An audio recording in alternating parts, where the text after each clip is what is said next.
Hey, this is Cam with Blacktail Studio, and this week I show at least 2 tricks I've never shown before. I play with some epoxy, and I think better of flipping a table. Stay tuned. The slabs I'm working with this week are called Bookmatched, which means sequentially cut, which means in the middle of the tree, these 2 pieces of wood sat right next to each other, and they give this really cool mirror image effect when you open them up like a book, hence the term Bookmatched. The bum deal about these types of slabs are they are super expensive, and so just these 2 slabs was like $2,300. But my client specifically wanted this look, so we got her exactly what she wanted. You do need to take really careful measurements before you make these cuts because unlike a single slab resin table, you're really going to notice if one side is 2 inches wider than the other side. So before my vacuum bag completely clogged up with dust and epoxy and it was too late to go to the store to get a new one, I took a ton of measurements making sure that when I made my final cuts, each side would be almost exactly the same as the other side. After I got my slabs cut to size, I took them outside because you can see I already made a pretty big mess in here, and if I take my angle grinder to the bark, it is going to be an absolute disaster in my shop. So I always do this outside, and no, my neighbors don't mind. My neighbors love me. They actually are gone at work in the day. So this is a good time for me to make a lot of mess and noise in my driveway. And you can see my go-to there is my Porter cable restorer and my angle grinder with a wire wheel. And I will include links to everything I use in this video in the video description below, so that way you know exactly what I'm using. I have been using the liquid glass epoxy for the last several months now for the deep pour portions of these tables. I've just recently started using it to seal my edges. I've previously used kind of a quicker drying epoxy, and I've found that this works really well to seal the edges if you're not in that big a hurry, because it does take longer to dry than those faster drying epoxies. So I mixed up a quick quart batch of it, spread it on the underside, and this is because sometimes a little bit of epoxy will flow underneath, and if I only use shellac, I might not get a good enough bond, so I like to use that liquid glass epoxy to seal the underside and the edges. I really want to get the sliding table saw attachment for my saw stop. I just do not have room right now. So this is what I'm left with. Also, do not make cuts like this. I'm only doing it so you know exactly what not to do. Until I get room for that big sliding attachment, I have a ton of different sleds that I use. This is my big oversized crosscut sled. I also have a medium one and an extra small one. So they are pretty handy, just not as good as a big slider. And here I'm just cutting my sides. I always cut them at 4 inches, no particular reason, just seems like a good all-around size. This next tip I'm going to share is one that I get asked about all the time, and I don't think I've actually shown it in one of my videos before, but the question I get is how do you make a mold bigger than a 4x8 sheet of melamine, and here is how. All you do is run a bead of caulk, get your extension wing, kind of squish it in there, wipe a little bit of extra caulk if you want to be extra careful, and then come back with a few pieces of this Tyvek tape or the tuck tape. It's just a house sheathing tape, so name brand doesn't really matter, but get a few pieces on there and it will be completely watertight. I have a detailed blog and video on how to make a leak-proof epoxy table mold, and I will include links to both those in the video description. They are essentially the same thing you're seeing here, only much more detailed. You do want to note how I add these extension wings, a little bit of caulk, underneath, on the back side, on the front side, and then I come back with a extra little support piece, add a little bit more caulk, and then just finish nail it in. And that is all there is to making these oversized molds. If you opt to seal your slabs with the same deep pour epoxy that I used here, you don't need to scuff them up if you do your pour within, say, 24 hours. I ended up waiting a couple days, so I came back, scuffed everything up really well, and this is going to ensure you get a proper bond. I get a lot of questions because I know other makers out there like Black Forest, they don't recommend sealing their edges, and that is totally fine. The problem for me is with this black epoxy, it stains really, really bad, so I have to seal my edges. So if you have better luck not sealing your edges, don't worry about it, but I always need to scuff them up really, really well. And for the record, I have never had a slab separate from the epoxies. So knock on wood, everything has gone really well for my tables so far. I always make my forms out of this melamine and mold release spray. I get a lot of questions. People asking if they only have plywood or particle board, can they make a form? And you can, but you'd need to coat it with that Tyvek tape or that tuck tape underneath. You can't just put mold release on like a MDF or a particle board. It is really great having nice neighbors to help out for this type of stuff because I wouldn't have been able to drop this big slab in there by myself. And if I tried, I would have probably busted the side of the mold free. So big thanks to my neighbor. He actually watches these videos sometimes, so I'm curious if he will notice that he got a cameo. I have mentioned in a few past videos that I am now sponsored by Liquid Glass Epoxy, and I promise I am not bragging. I just want to be as transparent as I can be whenever I am promoting a product. I just hope you guys will believe me when I tell you that I would only use the best epoxy, because this table is really, really expensive. It is $10,000. It is going to Hawaii. The slabs alone were $2,300. So the little bit in free epoxy is nothing compared to replacing these slabs, paying for freight back from Hawaii, anything that could go wrong. So I would only use the best epoxy in a table like this. So if you want to show a little support to Liquid Glass for supporting me, I have included links to their products in the video description below. If you aren't familiar with this deep pour type of epoxy, they are extremely slow curing, which means it takes about 3 days for it to cure, unlike some epoxies that cure in like 5 minutes. So all of these bubbles will really pop on their own. It's just a lot of fun to pop them with the torch. And Liquid Glass advertises this epoxy is good from 2 to 6 inches. I think 6 inches is really, really bold. So I personally don't recommend that unless you have extremely good climate control in your shop, which I do not right now. So I limit it to about 2 inches. And since these slabs were 2.5, I ended up pouring about 1.5 inches, let it get tacky. That's what I was tapping on it a couple seconds ago. And then come back with the second pour and top it all the way off, because I ended up going just over 2.5 inches, which I think is a little much in one single pour with how hot my shop currently is. Anytime you come back and top off just a little bit more epoxy like this, you need to make sure to really blend the colors with that stick. And I didn't really show how much time you need to spend blending those colors, because you might think that even a black pigment is going to look exactly the same as another black, but it won't necessarily be the same. So make sure to give it a good stirring, mix both colors really, really well. This next trick that I'm going to show you is actually pretty cool, and I've been asked about this by people a handful of times, and I've only had to do it on one other table, and you can't see it super well there, but the epoxy actually kind of curled the table up. And this is important to note, this isn't the wood. This only works if your epoxy lifted it up just slightly like that. So when that epoxy cures, it shrinks and it can actually pull those sides up slightly. So what I'm gonna do is I'm gonna heat this epoxy up in the sun. I covered the epoxy portion itself with these black bags to make sure I don't get any UV damage. Put some blankets and some weight on it so these tarps didn't blow off, and then let it warm up. And you can see it doesn't take long. It was about 30 minutes and it was dead flat again. So I put some blankets on top of it after this, let it kind of slow cook for about an hour, and monitor the temperature with a heat gun, making sure it didn't get above 130 degrees.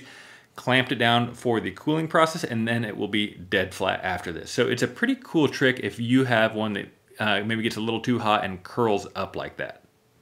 I get asked all the time, how do you flatten one of these tables if you don't have access to a big industrial shop like I have access to? And first of all, this is Creative Woodworking in Portland.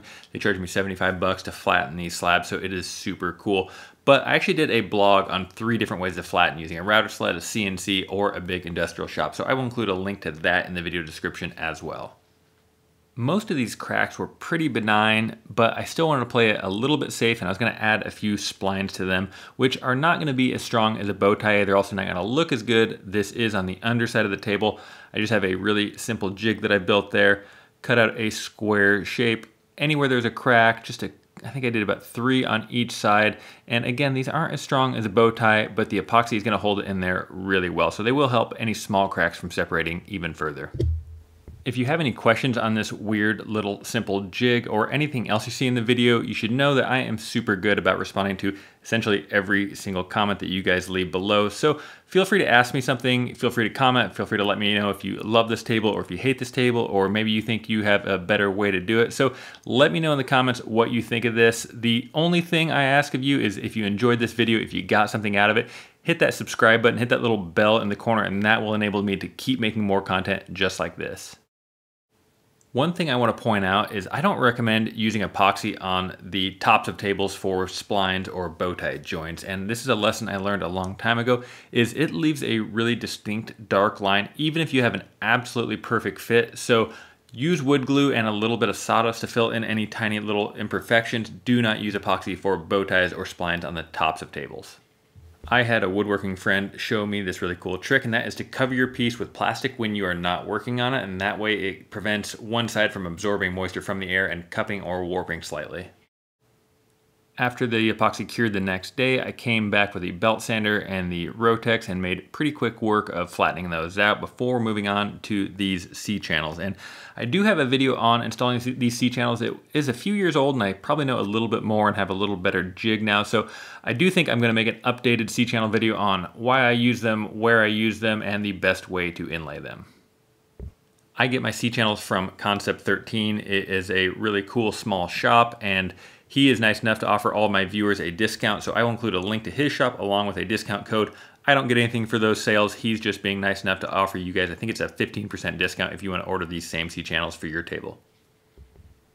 My client for this table had reached out because she saw a Bookmatched resin table I built a few years ago and said she wanted the exact same legs. So I said, no problem. They are from a local company here in Portland, Symmetry Hardware, and I made the mistake because this table was going out at the start of August. I didn't get a hold of them until about 3 weeks before, and they said they were 6 weeks out, and I said, oh my God, I'm in a bad way. What can we do?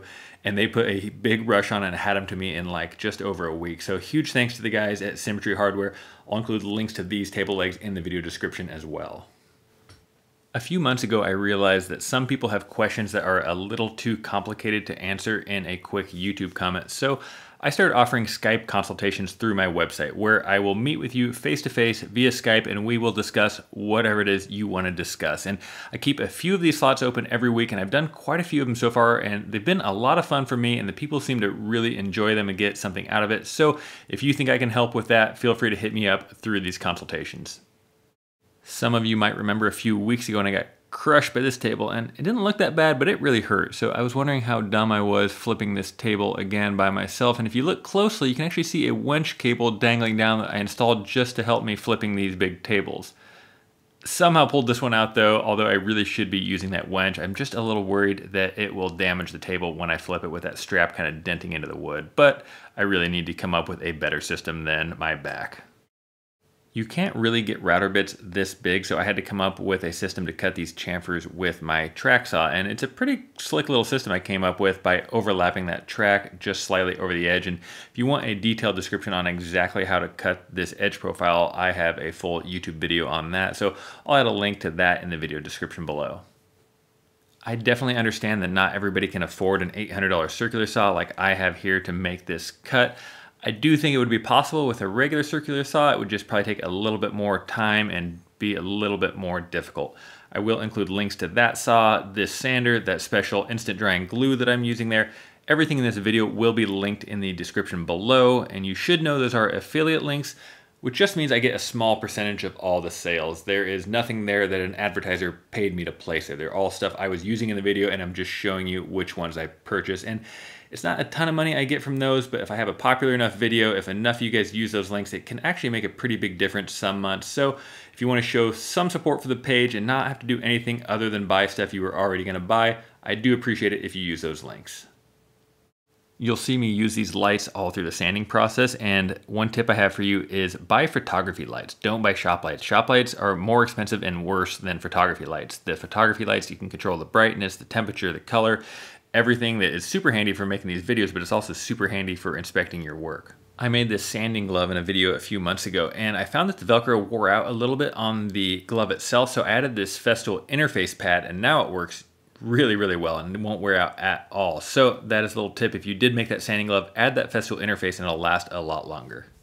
I did a really detailed finishing video recently, and one thing I don't think I showed in there is on the final grit, this is 180 is the last grit that I'm sanding to, is I changed to a really soft pad on my Festool sander. And this just makes a little bit of difference, but it's those little things that really help get you that better finish. So I had a soft pad along with that mesh sanding disc, and that prepared me to start with my Rubio Monaco right here. In that video, I go over the fact that I really like to finish the underside first and wipe everything off and then basically immediately flip it over. The problem is I was not nearly as strong as I was for the last flip apparently, and I couldn't find a neighbor. So I was really nervous about damaging this table. If it falls back down on that face, I was gonna be devastated and have to start all over on that sanding process. So I tried and I tried and I thought about it, and it's almost, and then just decided to go for it because I couldn't get a hold of my neighbor. And now we're gonna see if I get crushed again. Oh man, I was so nervous. And somehow made it without hurting the table or myself. And that way I could finish this top side right after finishing the underside. There are some specific steps if you decide you want to add a second coat of Rubio Monaco, because they recommend this as a single coat finish. However, I have found I can get a little more sheen and a little better protection if I add a second coat. However, you need to follow the steps in my blog or my finishing video. And this video is not sponsored by Rubio, although I feel like it should be. All right, here are some finished studio shots of this Bookmatched walnut and resin dining table. And I go back and forth whether I prefer this single slab style resin table or this Bookmatched style. And I would love to know what the majority of you guys think. So every week I like to give a little bit of credit to the people that make it all the way to the end of the video. So start your question or comment with Bookmatched, slab, or neither. That way I will know you made it all the way to the end of the video, and I promise I will answer all of your questions first. Again, thank you so much for watching. Please subscribe for more videos just like this one. Have a great day.